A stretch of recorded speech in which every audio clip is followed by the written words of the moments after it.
Olá, turma do sétimo ano. Vamos à nossa aula de geografia dessa semana. Começaremos com as correções das atividades que foram enviadas na página, na semana passada. Vamos lá. Foram as páginas 371 e 372. Primeiro, 371. Algumas das ações desses e de outros imigrantes fazem parte do seu dia a dia? Muito bem, nosso idioma, óbvio, nosso respeito aos mais velhos, uso do azeite na comida, linguiça, macarronada, pizza, isso tudo faz parte, né? E sua opinião, por que é importante conservar as tradições culturais? Bem, uma boa resposta é para manter o conhecimento, levar esse conhecimento para gerações futuras, sempre aprender com eles, entre outras coisas. Aí vem a página 372. Explique,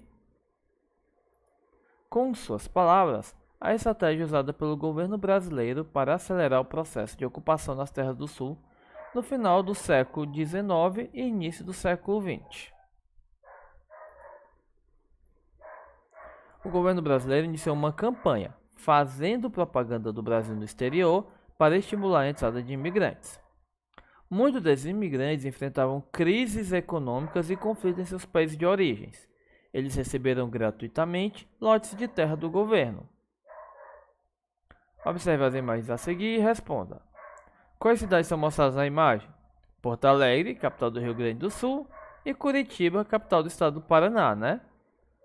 De acordo com o que você estudou, o que essas duas cidades representam para a região sul? São as metrópoles da região sul, que são bastante urbanizadas e industrializadas. Que problemas urbanos podem ser verificados nas grandes cidades da região sul?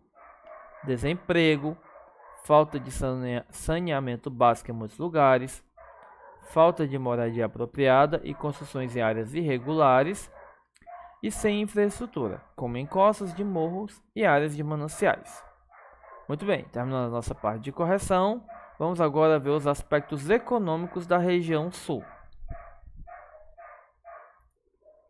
Muito bem, vamos lá. A agropecuária e a indústria estão entre as principais atividades econômicas do sul.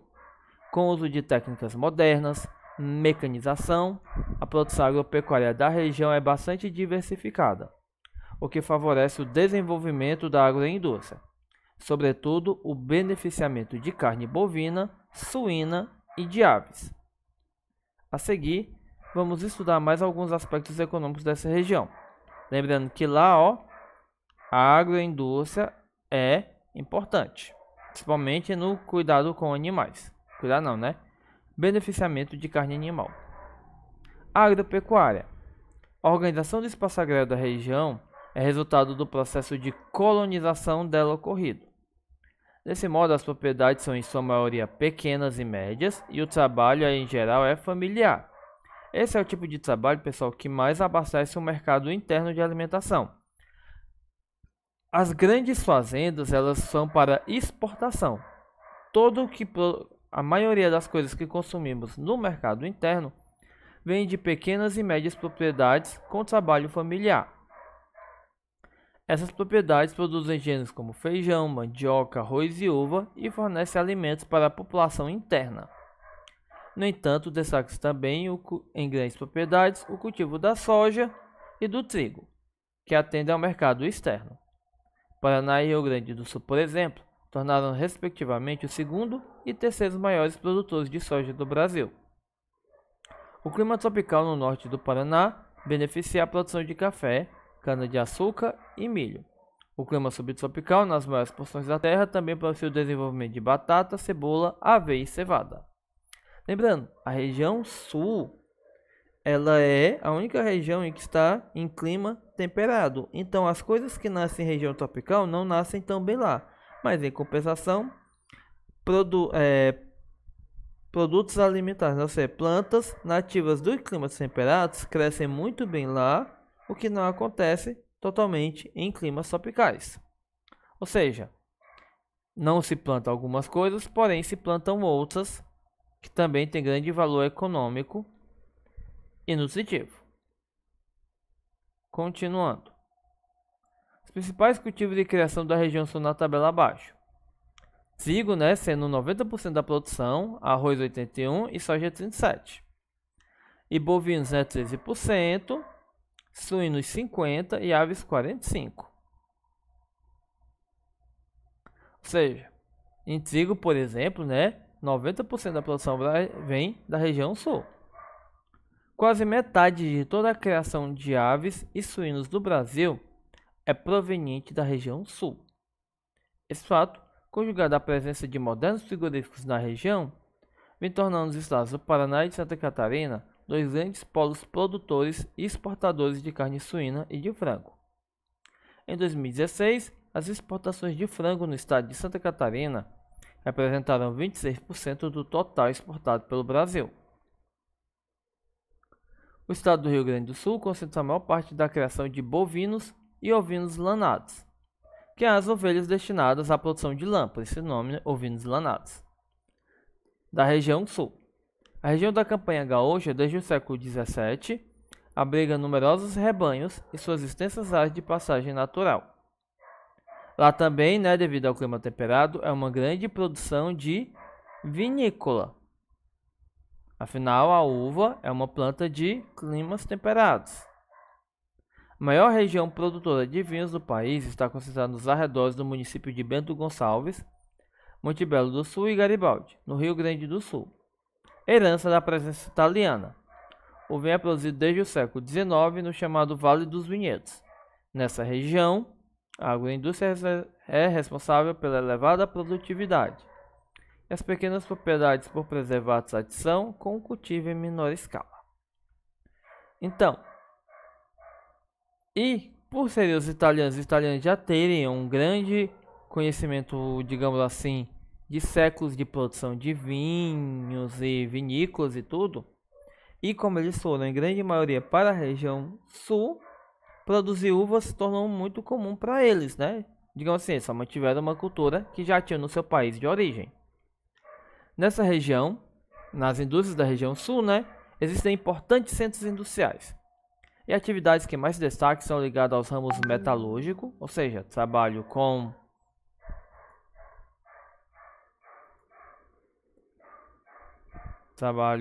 metais.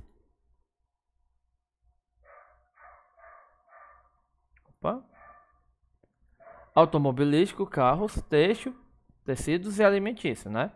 Atualmente, a sua produção industrial representa 21% do total nacional, superada apenas pela região sudeste.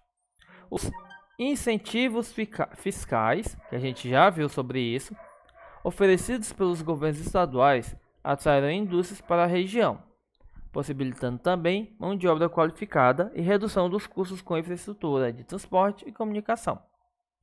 Além das regiões metropolitanas de Curitiba e Porto Alegre, as cidades de Blumenau, Joinville, em Santa Catarina, e o norte do estado do Paraná, sobretudo Londrina e Maringá, também possuem importantes centros industriais.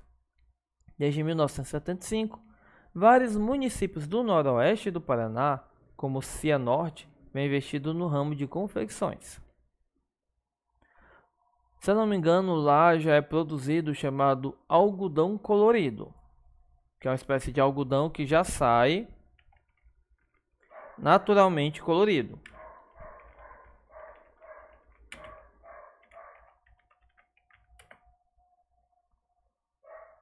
Que é esses algodões aqui, com esses tons mais bege. Claro que não vai achar um algodão rosa, azul como dessa imagem, mas eles saem nesses tons diferentes. E por saírem nessas tonalidades, acabam precisando de menos tintura e criando roupas e linhas mais resistentes, porque precisam de menos substâncias químicas. Na Paraíba eles já produzem, ó. Mas em alguns locais, se não me engano, na região sul, eles produzem algodão colorido. Continuando. Um dos mais importantes polos brasileiros de indústria de calçados, o Vale dos Sinos, está localizado no Rio Grande do Sul. A partir da década de 1990, O estado do Paraná passou a abrigar várias indústrias automobilísticas, que se instalaram principalmente na região metropolitana de Curitiba, atraída, entre outros motivos, pelo crescente mercado consumidor do Mercosul, Mercado Comum do Sul, bloco econômico criado em 91 por Brasil, Argentina, Uruguai e Paraguai. Outros países da América do Sul, como Bolívia, Chile, Colômbia, Equador e Peru, participam como países associados. Cada aqui, tem toda a infraestrutura para o desenvolvimento industrial de uma região. Só que aí vem o meio ambiente e um dos problemas de lá, a arenização. Ela é um pouco diferente da desertificação, mas os estragos são os mesmos. Todas as regiões do país, de uma forma ou de outra, enfrentam diversos problemas ambientais, como poluição do ar, das águas e do solo. No entanto, mais especificamente nos Pampas, porção sudoeste do estado do Rio Grande do Sul, a retirada descontrolada de vegetação natural para a prática da pecuária e de lavouras monocultoras, principalmente de soja, vem provocando a exposição excessiva dos solos arenosos e os processos erosivos. Lembrando, se você tira a vegetação natural de um lugar, vai dar problema. Não existe outro resultado.